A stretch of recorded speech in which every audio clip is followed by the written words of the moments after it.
Bentrovati amici di Radio Rossonera, buongiorno qui dalla radio in questo mercoledì 15 maggio del 2024, buongiorno a tutti, buongiorno anche a te Beatrice Sarti, ciao Bea. Ciao, ciao a tutti, buongiorno. Oggi niente Enrico Boiani, quindi dai, mi prendo io l'onere di chiedervi mettete like a questo video, iscrivetevi, fate ciò che volete, insomma come al solito vi richiediamo una mano per supportarci perché insomma il periodo è un po' così, diciamo così, dai, facciamoci forza e Piove pure, nonostante piove, sia il diluvia. 15 maggio, Mm. diluvia e vabbè. Vabbè, questo è un allenatore, piano piano si stanno escludendo tutti, non ne sta rimanendo più praticamente nessuno. Iniziamo da forse uno dei nomi che invece riscontrava uno dei, diciamo così, i maggiori favori dopo quello di Antonio Conte da parte dei tifosi, ovvero Thiago Motta.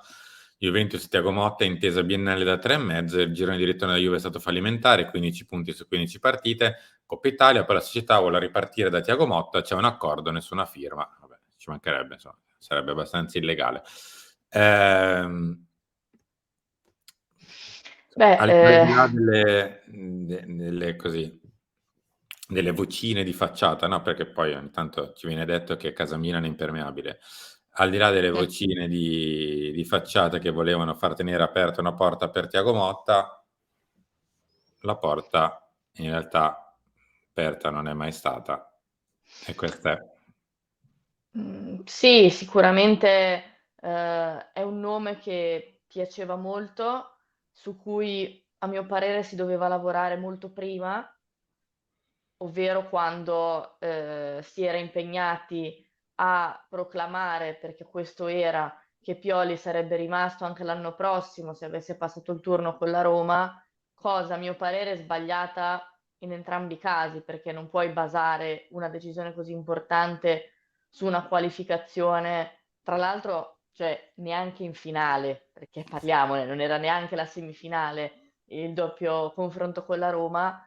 Probabilmente la Juve ha affondato il colpo molto prima, come ha scritto il collega del Corriere della Sera, non c'è la firma, però mi sembra una trattativa molto molto ben avviata. Quindi Guarda, Bea, insomma, è ovvio che noi non ci interessiamo di cosa Juve, abbiamo chiesto a colleghi, più di uno, e più di uno ci hanno sempre detto, guarda, se proprio vuoi, diciamo così, scoprire l'allenatore del Milan, ecco, Thiago Motta lascialo da parte, perché non c'è proprio margine.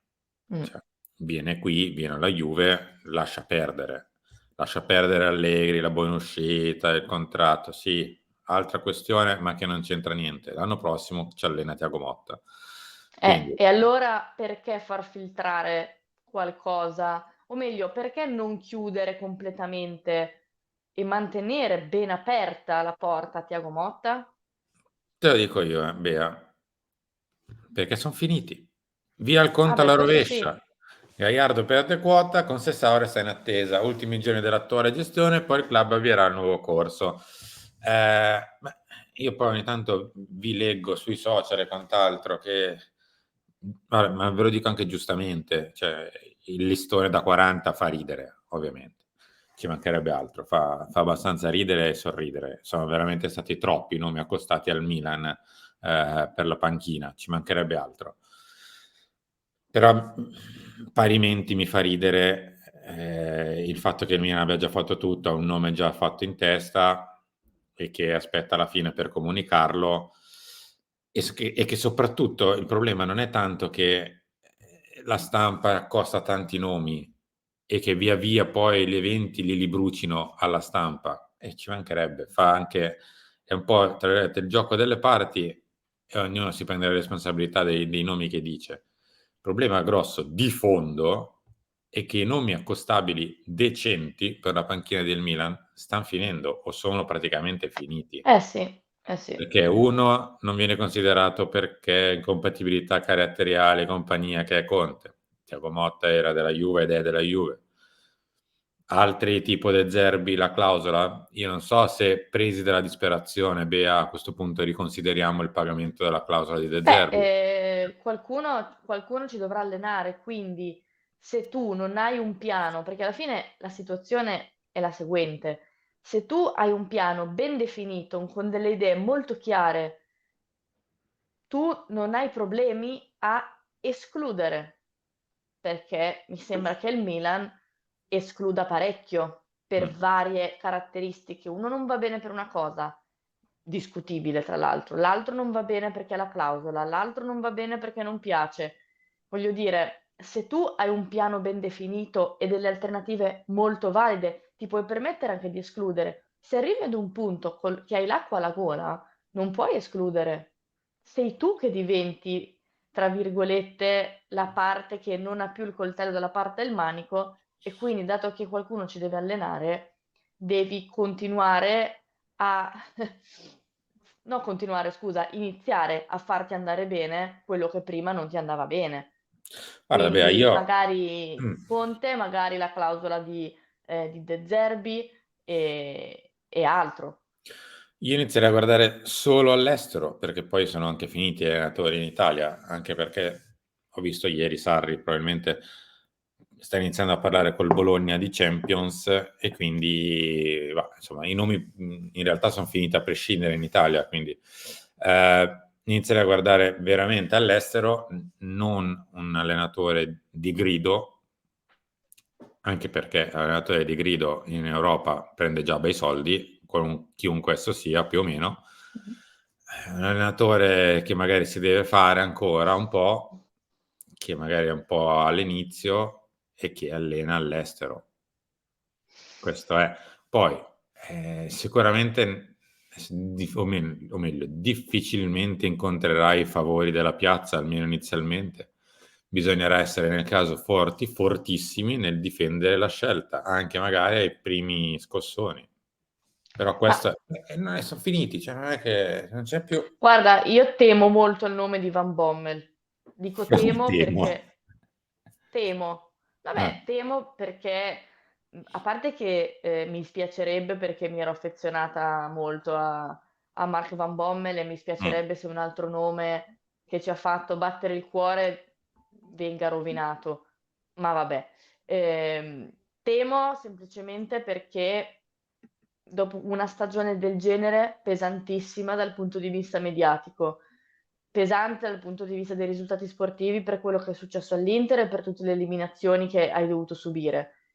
Affidarsi a un allenatore così giovane e verde, secondo me, è una scelta ad oggi sbagliata. Ti dico, sulla carta sbagliata, poi il futuro nessuno di noi lo può prevedere, magari fa benissimo, magari fa malissimo.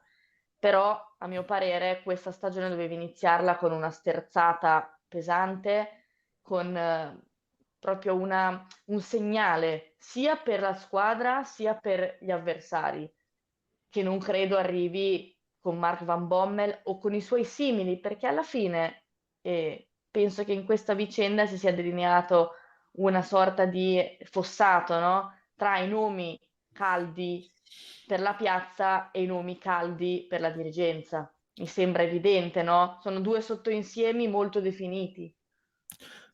Facciamo i nomi, ce ne sono tre o quattro tanto.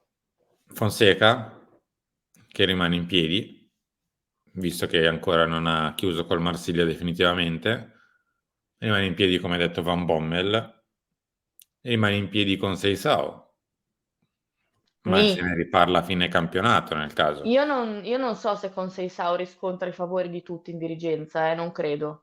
No, Anche se, in teoria no, come ho però detto, come ho detto, prima o poi qualcuno un passo indietro dovrà farlo. esatto, cioè, non possiamo, tra virgolette, escludere, perché l'unanimità è difficile che si riesca a trovare a 360 gradi, quindi li teniamo in piedi un po' tra Fonseca, tra Conceição, tra Van Bommel, non so, Gagliardo ieri è uscita questa notizia anche dall'Argentina che ci sarebbe stata una telefonata tra il direttore sportivo, credo a questo punto Moncada più che non penso d'Ottavio, ma credo che si riferivano a loro, i colleghi argentini, e Gagliardo per capire un po' se c'erano margini.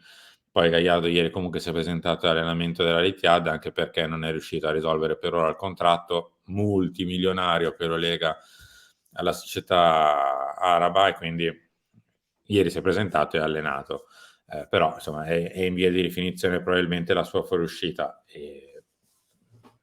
Boh, ragazzi, io come avevo detto, ve lo dico proprio spassionatamente, capisco, il tiro al piccione alla stampa diverte e un po' anche esaspera il fatto che ogni giorno ci sia un nome diverso. Lo capisco perché per anni sono stato dalla parte opposta, però mi concentrerei sul fatto che comunque tra una settimana e mezzo, due, quello che è, ci sarà l'allenatore del Milan e a meno di passi indietro sarà, come detto, un allenatore straniero che viene da fuori, qualcuno forse un pochino meglio degli altri, tipo con Seisao per storia, per Olino di Marcia negli ultimi anni, chi magari un Sì, pochino sì. più alle prime armi come Van Bommel, ma più o meno questo è.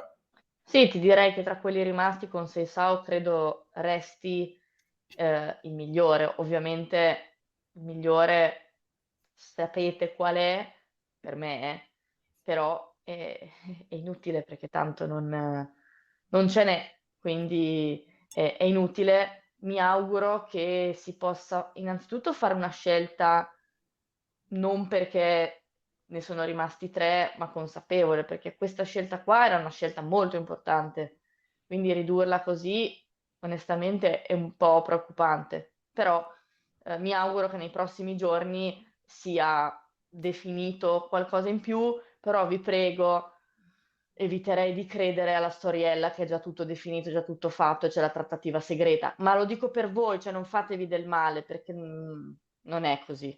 Vabbè, Bea, ci vediamo tra poco perché a Milan, poi ci rivedremo come al solito alle 13 alle 16 per Lance Talk. In serata c'è la clip di Marco Bucentini, che era ieri ospite in quel del Talk, e poi Ah, vi devo ricordare, alle 7 è uscito Caffè in Radio, quindi mi brava. aspetto tanti commenti da parte vostra su una tematica così calda che ci attanaglia proprio tanto. A tutti!